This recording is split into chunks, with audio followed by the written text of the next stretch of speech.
Então, pessoal, boa noite. Eu estou aqui porque eu decidi começar a fazer alguns vídeos sobre esse livro aqui, né? Sobre teoria da decisão, na verdade. Estou pensando aqui talvez em fazer algum curso, algum workshop sobre esse tema, né? E minha ideia é explicar os principais temas em teoria da decisão de forma que seja acessível a todos, né? Inclusive aqueles que têm pouco conhecimento em matemática, né? E também aproveitar para relembrar, né? Estudar um pouco, relembrar esses temas, né? Então, para isso, eu pretendo utilizar esse livro que está aí, do Martin Peterson, chamado Uma Introdução à Teoria da Decisão, né, que é o livro que eu usei quando eu fiz o curso de Teoria da Decisão com o saudoso professor Aldo Antonelli. Né? Então é um livro que tem pouca exigência de matemática e tem a vantagem, pelo menos para a gente aqui da filosofia, de ter sido escrito por um filósofo. Né?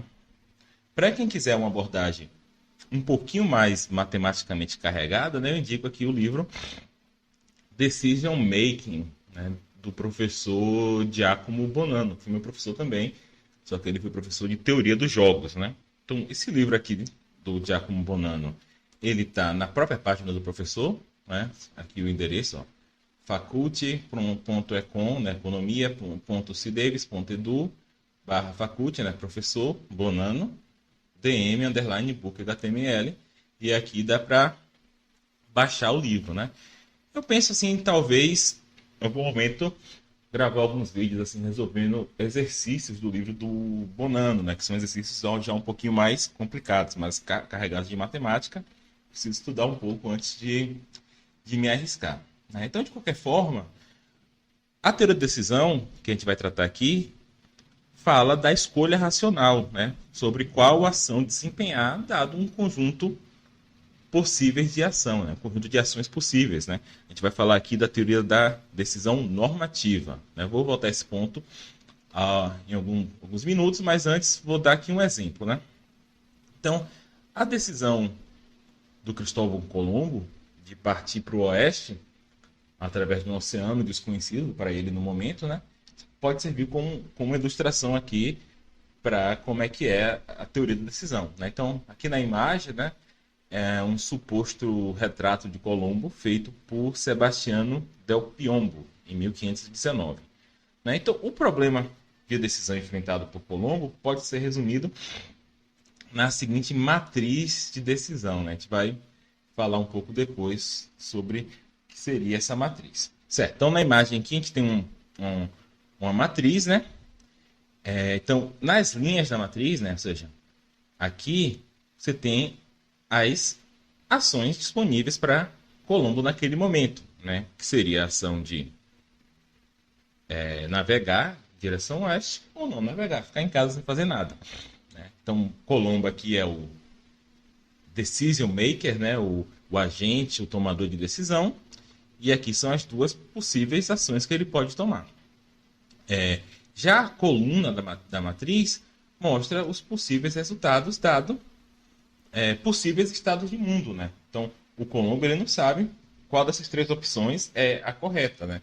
Aqui está hipótese geográfica é verdade, é verdadeira. Aqui a hipótese geográfica de Colombo seria de que a Terra era menor do que a gente sabe que é hoje em dia, né? Então, a ideia aqui de que a Terra era menor, era composta basicamente por terra com um pequeno mar, de modo que se ele velejasse em direção oeste, ele atingiria as Índias, né?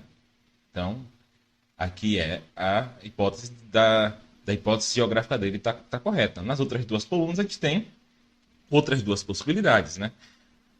Aqui na segunda é a possibilidade de a hipótese geográfica estar errada, mas haver um continente no oeste. Né? Hoje em dia a gente sabe que esse continente é a América. Né? A Terra era maior do que Colombo pensava que era, e tem um continente ali, que é a América. Né? A gente sabe que essa daqui é a hipótese correta. Né?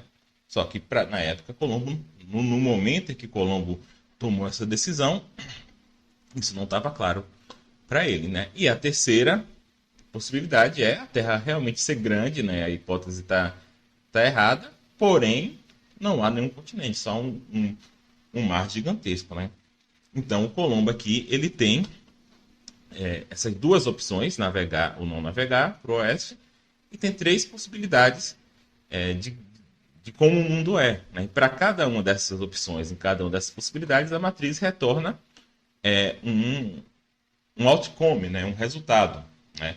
Então aqui, se a hipótese geográfica for correta, ou seja, a primeira coluna, e Colombo decidir navegar ao oeste, o resultado será que ele vai ficar rico e famoso. Por quê? Porque ele vai chegar na Índia e o rei da Espanha, o rei e a rainha da Espanha, havia lhe prometido 10% de todas as receitas obtidas por essa rota comercial. Né? Então imagina quanto é aquele dinheiro que ele não ia ganhar. Né? Já se ele não navegar, fica o status quo, né? Nada muda. Na segunda coluna, se a Terra é maior do que ele imaginava, mas há um continente, ele ficará famoso, mas não rico. Né? Por quê? Famoso porque ele é conhecido como descobridor da América. Né? Quando ele voltou da expedição na Espanha, ele gariou uma fama muito grande por ter descoberto a América. Porém, como ele não encontrou nenhuma rota comercial nova, ele não ficou rico. Né? E já a terceira opção, né, se ele navegasse para o oeste, a Terra fosse maior do que ele imaginava e não houvesse nenhum continente, provavelmente ele ia morrer. Né? Então a gente sabe muito bem que o Colombo escolheu essa opção, né, navegar para o oeste, e que, na verdade, existia um continente no oeste, de modo que o resultado foi que ele ficou famoso, mas não rico. Né? Porém, isso a gente sabe agora. Né? No momento em que Colombo tomou a decisão, isso não estava claro. O resultado poderia ser melhor, né? Ele poderia ficar rico e famoso, ou poderia ser muito pior. Ele poderia simplesmente morrer. Então, a teoria da decisão é sobre como tomar decisões desse tipo. Né? Então, perceba que a decisão aqui é qual... A questão aqui é qual escolha Cristóvão Colombo deveria fazer. E não como de fato ele fez essa escolha. Né? Quais foram os processos mentais, sociais, psicológicos, etc., que fizeram ele escolher o que ele escolheu, que é, no caso, navegar para o oeste. Então, a gente tem que fazer uma distinção aqui importante entre teoria da decisão descritiva e teoria da decisão normativa. Né? Isso porque a teoria da decisão é um projeto interdisciplinar. Então, a teoria da decisão descritiva procura explicar e prever como as pessoas de fato tomam decisões. Né? Ou seja, é uma disciplina empírica, né? Decorrente da psicologia experimental, por exemplo. Né? Então, por exemplo, muitos psicólogos estudam o modo como de fato tomamos decisões, que muitas vezes implica, por exemplo, a utilização de heurísticas, né? De maneira resumida, na verdade. Heurísticas são um tipo de atalho no processo de raciocínio que funciona na maioria dos casos, mas que apresenta erros sistemáticos em outras situações. Né? Então, em vez, por exemplo, de calcular a probabilidade, a gente utiliza uma heurística da disponibilidade, algo desse tipo. Né? Quem se interessar por esse tema, né, tem esse livro aqui de divulgação muito interessante, né, o Rápido e Devagar, do Daniel Kahneman, né, que inclusive ganhou o Nobel por esse tipo de estudo. Já a teoria da decisão normativa, que é a que a gente vai estudar aqui, procura produzir prescrições sobre quais decisões os decisores, os agentes, deveriam tomar. Então, a teoria da decisão descritiva e a normativa são dois campos de investigação mais ou menos separados, né, que podem ser estudados até mais ou menos de maneira independente um do outro. Né? Por exemplo, do ponto de vista normativo, parece interessante questionar se as pessoas que visitam cassinos em Las Vegas deveriam jogar o tanto quanto jogam. Né? Do ponto de vista normativo, a resposta até, inclusive, é provavelmente não. Né? A gente vai ver por quê. Porque a utilidade esperada do jogo é menor do que a utilidade esperada de não jogar. A gente vai voltar a esse ponto. Mas, agora no caso, teoria de decisão descritiva, independentemente desse comportamento ser racional ou não, parece valer a pena explicar por que as pessoas jogam, né? Talvez elas achem que é mais provável elas vencerem do que de fato é por algum motivo, né? Então, são esses dois campos diferentes. A gente vai estudar aqui o normativo, né? Mas um ponto importante, tá? Não são dois campos completamente apartados, né?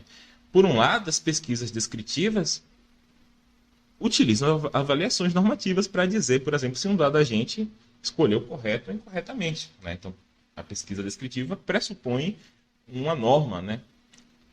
Por outro lado, as pesquisas normativas podem levar em conta alguns aspectos de como humanos, de fato, fazem escolhas para calibrar, de alguma maneira, seus modelos normativos, tá?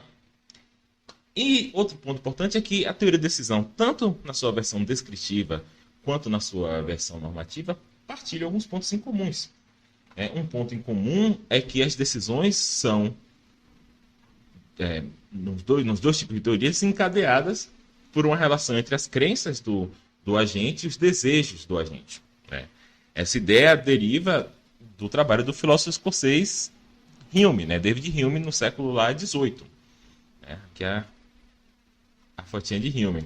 Mas parece bastante óbvio, hoje em dia, que nossas decisões derivam das nossas crenças e desejos. Né?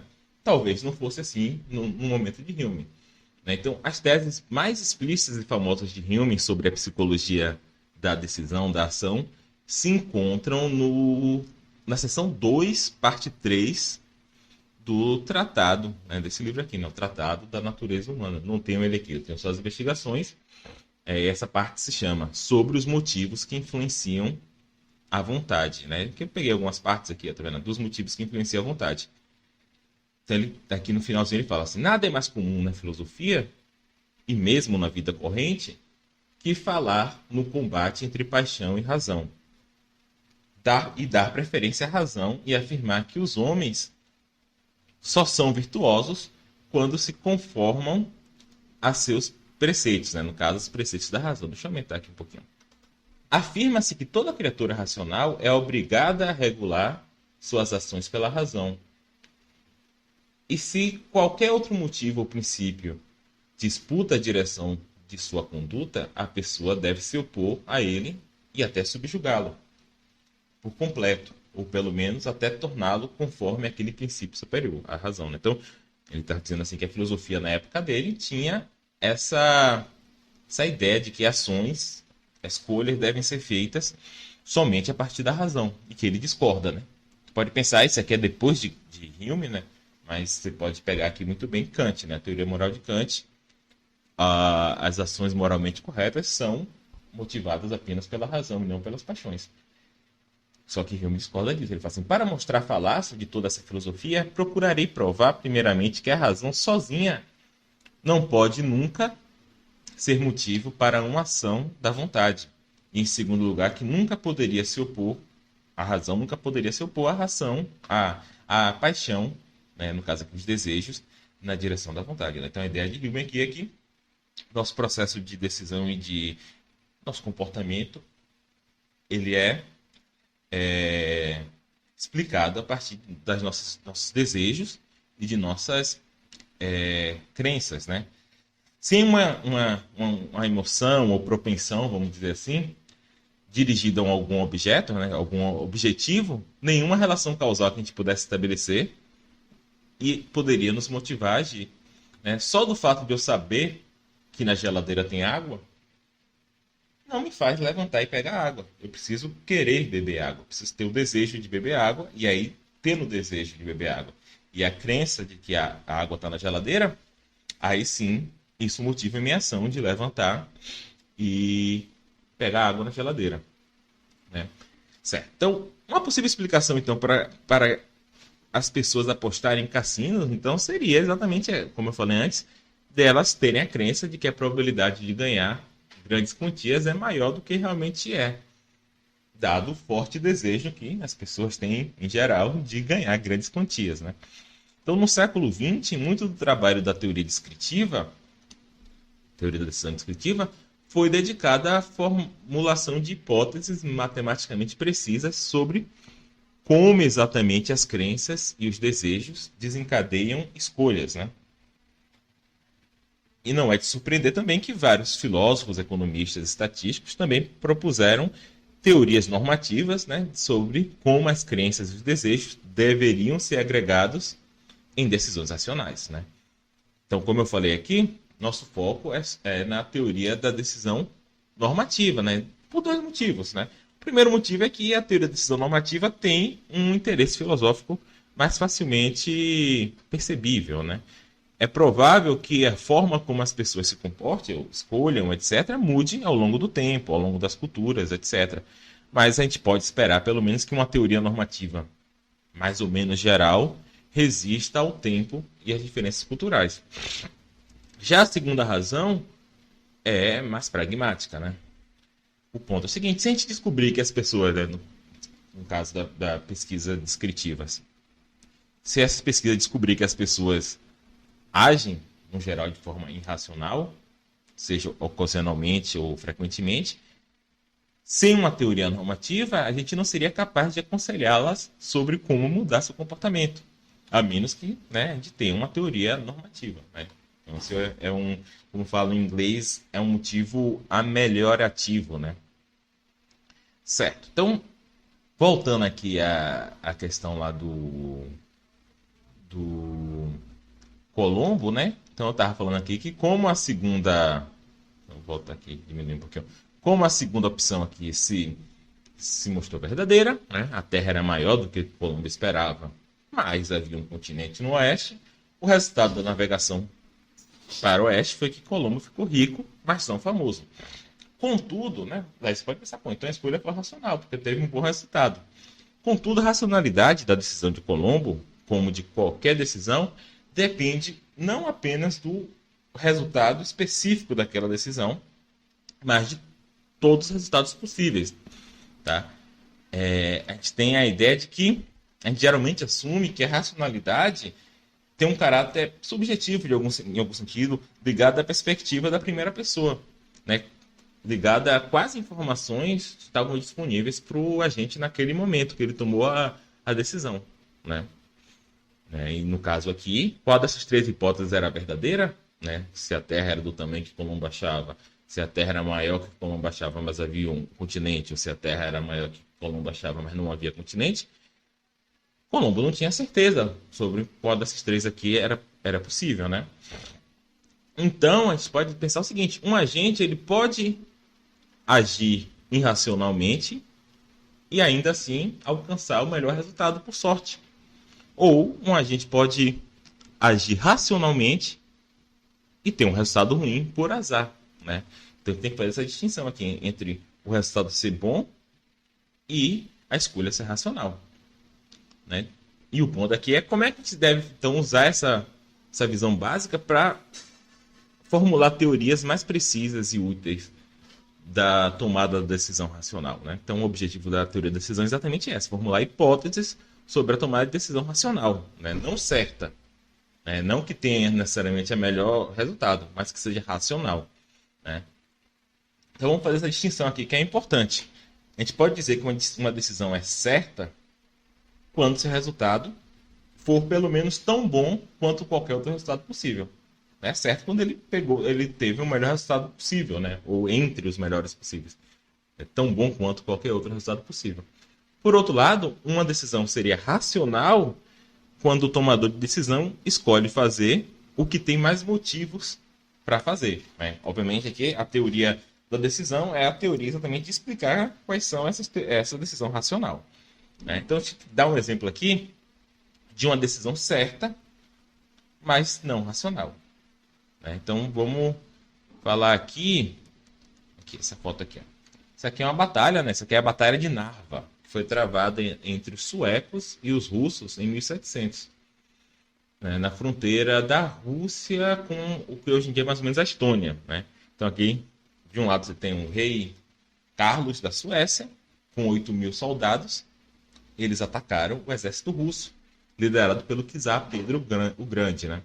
O czar ele tinha 10 vezes mais tropas do que os suecos, né? E os suecos atacaram e venceram a batalha, né? Só que a maioria dos historiadores concorda que o ataque dos suecos foi irracional.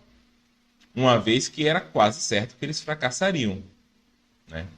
Os suecos eles não tinham nenhuma boa razão estratégica para atacar, né? Nenhuma boa razão para achar que eles iam vencer.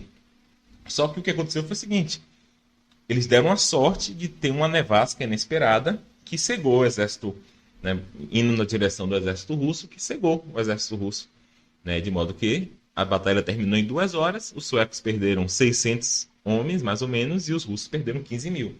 Né? Então, esse aqui é um caso de decisão correta, a decisão foi correta. Né? Olhando para trás, a decisão dos suecos de atacar os russos foi, sem dúvida, correta ou certa, né? Uma vez que os resultados acabou por ser um sucesso. Né? No entanto, como os suecos não tinham boas razões para esperar que iriam vencer, a decisão foi irracional. Né? Então, os teóricos da decisão estão preocupados com decisões racionais, não com decisões corretas. Né? Em muitos casos, parece impossível prever, mesmo em princípio, qual é a ação correta, né? Qual ação vai gerar o melhor resultado. Né? Então, parece mais razoável afirmar que é sempre possível prever qual decisão é racional. Isso ocorre exatamente porque as teorias da racionalidade geralmente operam com base nas informações que estão disponíveis ao decisor, ao agente, no momento da tomada de decisão. Tá? Outro ponto importante aqui é que o tipo de racionalidade que a gente vai estudar aqui na teoria de decisão é o que os filósofos chamam de racionalidade instrumental, certo? A racionalidade instrumental pressupõe que o tomador de decisão tem um objetivo, ele tem um desejo, ele tem algum objetivo para a vida dele, como, por exemplo, se tornar rico e famoso. Né? Esse objetivo ele é externo à teoria da decisão. Tá? É uma escolha do agente. E é amplamente considerado, na teoria da decisão pelo menos, que o objetivo em si não é racional nem irracional. Né? Embora, obviamente, seja razoável pensar que conjuntos de objetivos podem muitas vezes ser irracionais. Né? Aqui é uma ideia de racionalidade estrutural. Né? Se eu prefiro café a chá, prefiro chá a Coca-Cola e prefiro Coca-Cola a café, pô, tem uma coisa errada aí com as minhas preferências. Tá? Então, nesse ponto aí, minhas preferências podem ser irracionais. Mas, no geral, eu posso preferir o que eu quiser. Tá? Então, a teoria da decisão ela vai partir do pressuposto de que o agente ele prefere tal resultado a tal resultado e, dado as preferências do agente, discutir qual ação é racional para aquele agente tomar. Tá? Então, nessa perspectiva, ser instrumentalmente racional é fazer tudo o que se tem mais razão para fazer para cumprir o objetivo do próprio agente. Né? Então, se o objetivo é não se molhar e está chovendo, será racional, no sentido instrumental, se você levar um guarda-chuva ou uma capa de chuva quando for passear. Tá? Em oposição a essa noção de racionalidade instrumental, a gente pode pensar numa noção de racionalidade epistêmica, né? Que não é o objetivo do teoria da decisão. Tá? Até porque, primeiro, a teoria da decisão estuda ação e não crenças, né? E pressupõe um tipo de racionalidade instrumental. Né? Então, na racionalidade epistêmica, é como se o objetivo da formação de crença ele fosse fechado no ter mais crenças verdadeiras e menos crenças falsas, por exemplo. Né? Seria um objetivo, vamos dizer assim. A gente também pode pensar que existem algumas crenças que sejam relevantes ou irrelevantes. Né? Por exemplo, o filósofo John Rawls argumenta que, por exemplo, um objetivo de contar o número de folhas no gramado de um tribunal é irracional. Por quê? Porque isso não serve para nada.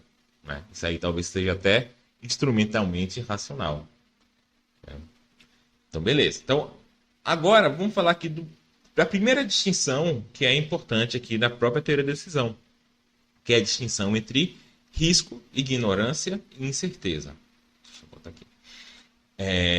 Então, na teoria da decisão, distinguimos esses termos cotidianos, né, que são risco, ignorância e incerteza. Né? Nas decisões sobre risco, o tomador de decisão conhece as probabilidades dos resultados possíveis, enquanto nas decisões sobre ignorância, as probabilidades não são conhecidas ou até mesmo são inexistentes, tá?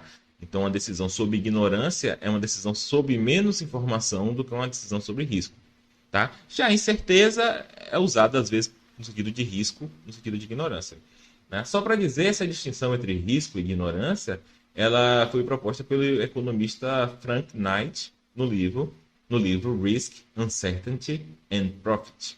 Esse aí que está na imagem, publicado em 1921, tá?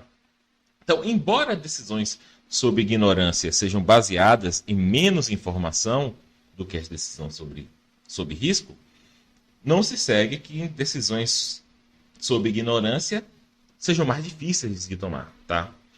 Então, aqui um exemplo de uma decisão sobre ignorância, tá? Na década de 60, o Dr. Christian Barnard, na cidade do Cabo, fez experiências em animais para desenvolver um método de transplante de coração, né? Então, em 67, ele ofereceu a Louis Washkansky, acho que sim, um homem de 55 anos, a chance de se tornar o primeiro ser humano a se submeter a um transplante de coração, né? O senhor Washkansky estava morrendo de doença cardíaca grave e precisava de um coração novo, né? E o Dr. Bernard explicou ao senhor Washkansky que ninguém jamais tinha feito um transplante de coração antes, né?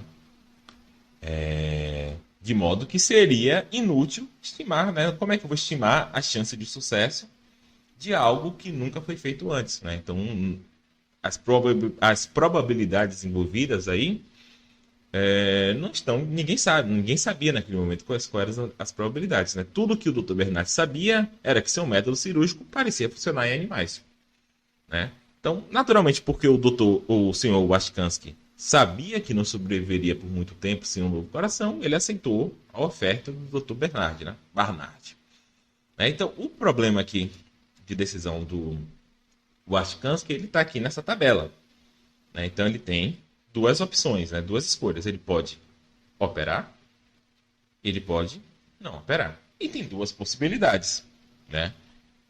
Ou o método funciona, ou não funciona, né? Aqui a gente não sabe as probabilidades, né? Não é porque são duas possibilidades que é 50%, né?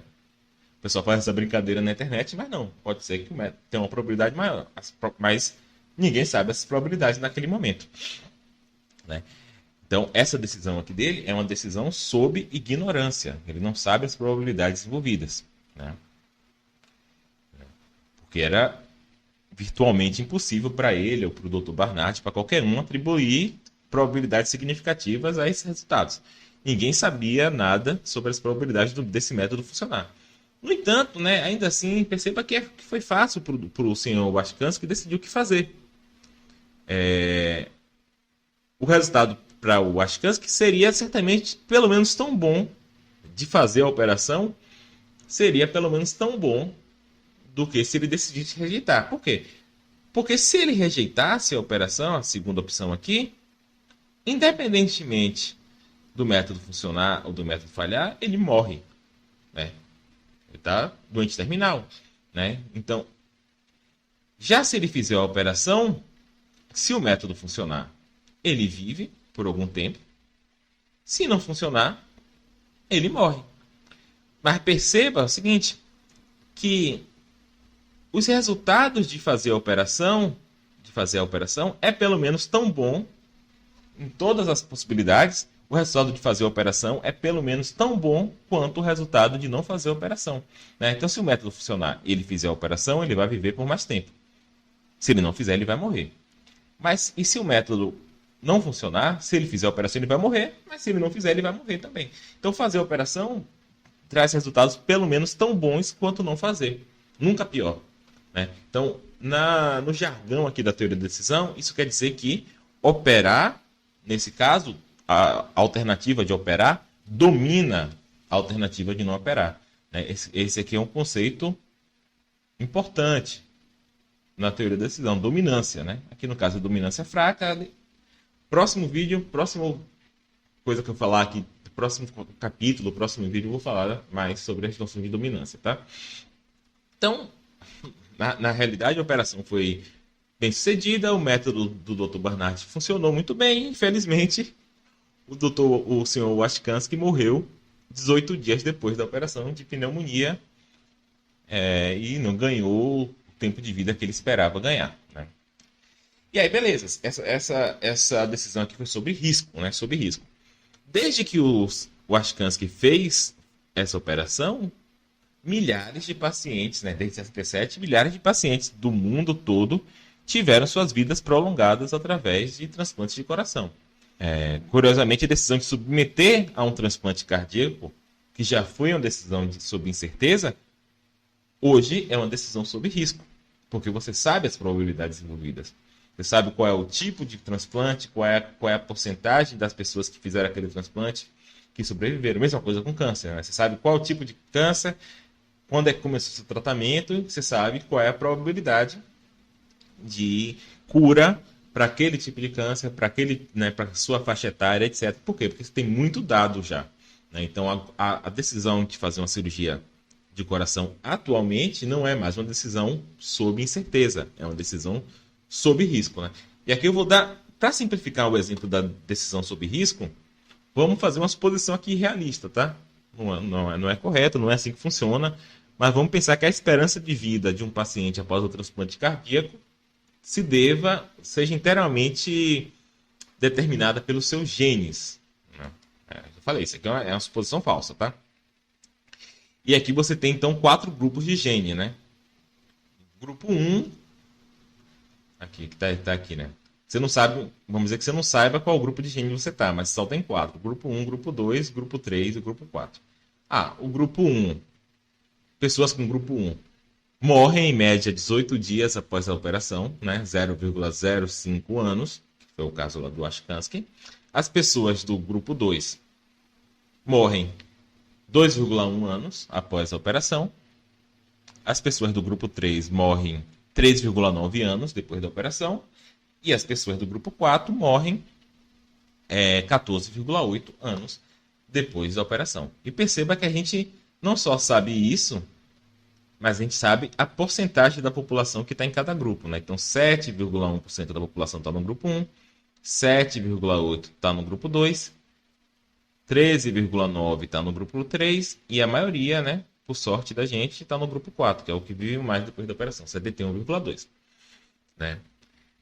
E, dado que as doenças cardíacas são diagnosticadas hoje em dia de forma precoce, uma pessoa que é diagnosticada com doença cardíaca, vamos supor que ela tenha a esperança de viver 1,5 anos sem fazer a operação. Né? Então, quando você decide se vai fazer a cirurgia cardíaca, você sabe que você tem essas duas decisões aqui, né? Ou fazer a operação ou não operar. Se você não operar, você já sabe que você vai viver, em média, 1,5 anos. É igual para qualquer grupo, né? Agora, se você operar, você não sabe qual grupo você está, mas você sabe as porcentagens. Eu tenho 7% de chance de estar no grupo 1, 7,8% está no grupo 2, 13,9% está no grupo 3 e 14,2% está no grupo 4. Ou seja, você sabe as probabilidades envolvidas nessa escolha. Certo? Então, a regra de decisão mais amplamente aplicada para tomar decisão sob risco como essa é o chamado princípio da maximização do valor esperado. Então, o valor esperado de operar aqui é igual à soma dos valores para cada um dos seus resultados possíveis, ponderados pelas probabilidades. Então, qual é o valor operado? Então, vou fazer assim, ó. Utilidade esperada de operar é igual a 0, utilidade aqui em termos de anos, né?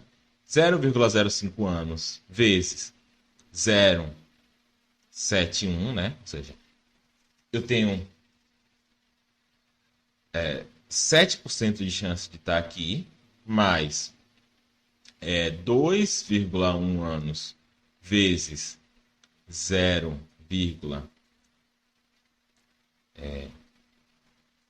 aqui, né? Vou botar aqui 0,078 mais 3,9 vezes 0,139 mais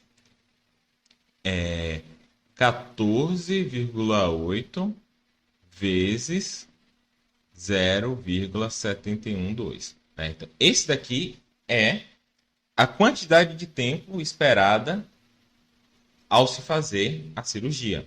Né? Que no caso aqui, deixa eu fazer as contas aqui na calculadora, tá, gente? Pronto, fiz as contas aqui na calculadora e deu mais ou menos 11,24 anos. Né? Então, isso aqui é a utilidade esperada de fazer a operação. A utilidade esperada de não fazer a operação é 1,5 anos. Por quê? Aqui eu vou fazer a conta, mas vai dar 1,5, né? 1,5 vezes, né? Vai dar 1,5. Então, como 11 é maior do que 1,5,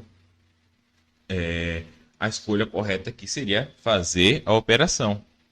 Observe que, ainda assim, se você der azar de cair no grupo 1, fazer a operação é a escolha errada.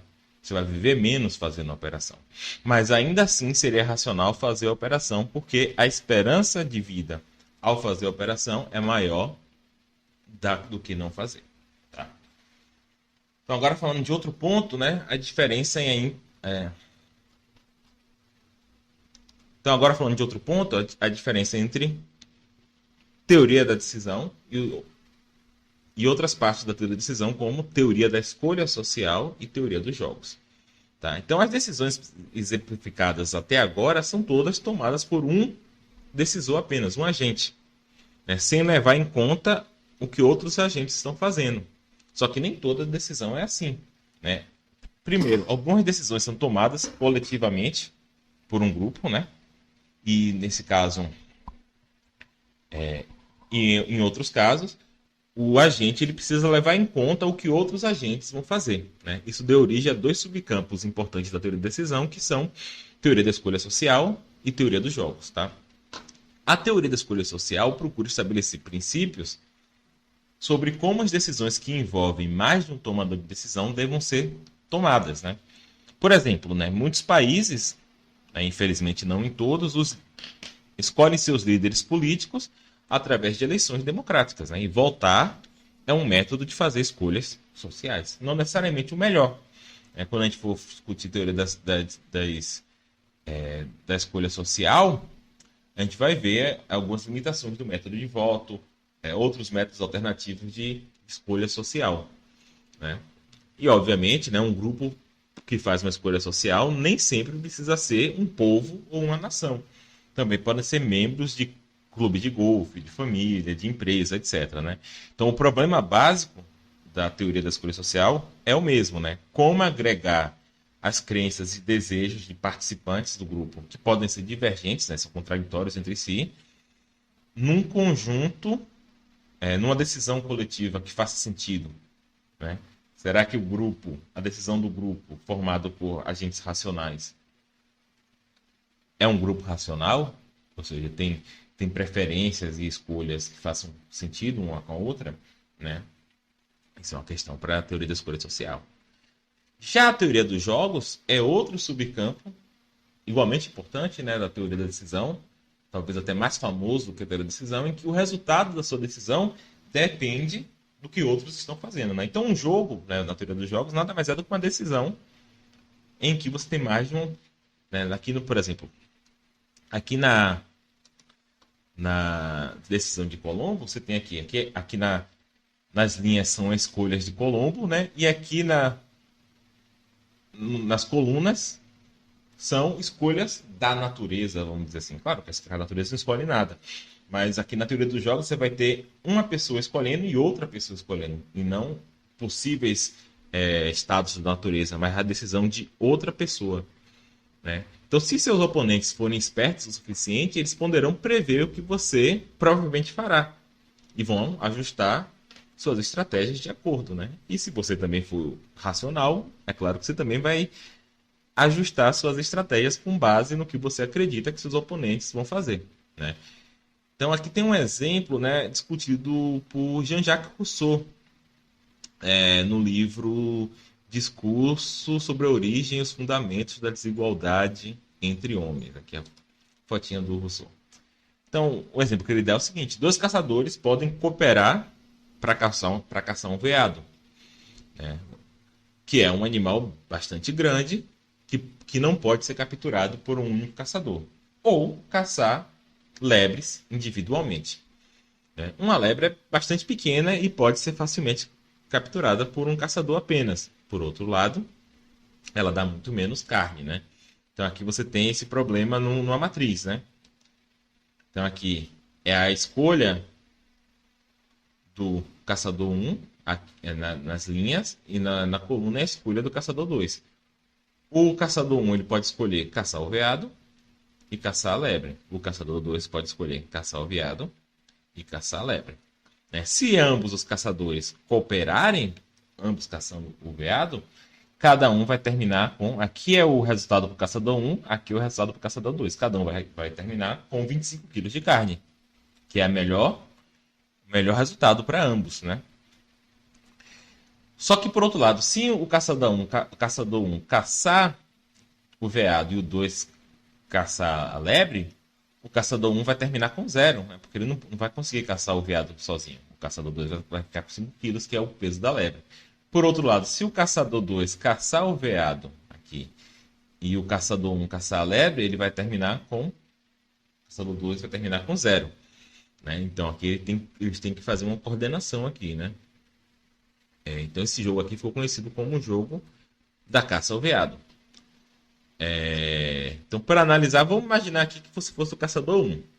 Né?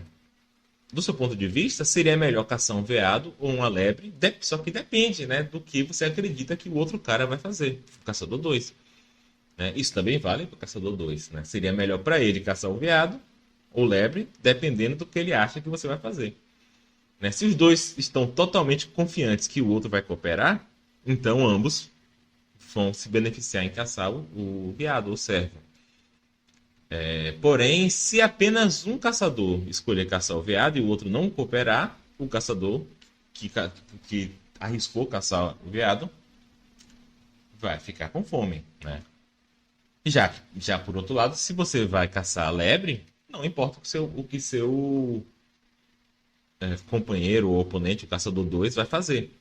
Né? Então, se você não se você suspeita que ele não está disposto a cooperar, é mais seguro caçar a lebre. Né? Então, caçadores racionais têm que fazer um compromisso entre dois objetivos conflitantes, né? O benefício mútuo e a minimização dos riscos. Né? Cada caçador é levado a caçar o veado por considerações de benefício mútuo e a caçar a lebre por consideração de minimização de risco, né? Vou deixar aqui, para quando a gente for falar em teoria dos jogos, como resolver esse jogo. Qual é a opção racional aqui? Vou deixar para o futuro, tá? O ponto aqui é que muitos fenômenos da sociedade têm uma estrutura semelhante ao cenário da caça ao veado, né? Na maioria dos casos, estaríamos todos numa situação melhor se a gente cooperasse e ajudasse uns aos outros. Mas essa cooperação só pode ocorrer se a gente confia nos concidadãos, né? Nos nossos companheiros. Infelizmente, por vezes temos pouca ou nenhuma razão para confiar nos nossos concidadãos, né? Cidadãos. Nesse caso, é muito provável que a gente acabe, né? É muito provável que todo mundo acabe no resultado pior. Porque como eu não confio em você, eu vou caçar a lebre. Como você não confia em mim, você vai caçar a lebre. E vamos terminar ambos com 5 quilos cada um. Quando, se a gente cooperasse, a gente poderia terminar com 25 quilos cada um. Então, é um ponto importante até para analisar nossa sociedade. Então é isso, gente. Um abraço. Tchau.